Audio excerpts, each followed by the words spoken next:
तर कसं आहे पब्लिक, तर संध्याकाळी मी गेलो होतो फिरायला बाहेर. मग काय मंचुरियन खावं वाटलं म्हणून मंचुरियन घेतलं.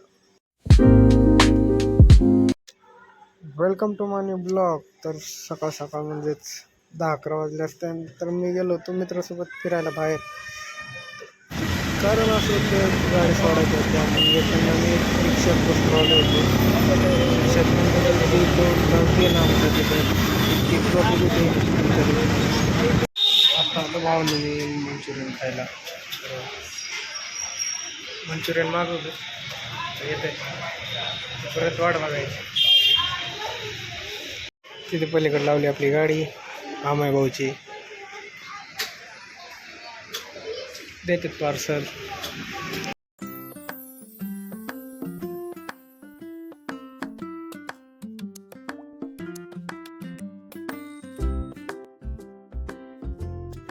तर कंपनीत जायचं होतं, तर पाऊस लागला यायला. तर मग काय अर्धा 1 तास वाट बघितली. मग काय गेलो कंपनीत. भेटून नेक्स्ट ब्लॉगमध्ये. तोपर्यंत सबस्क्राईब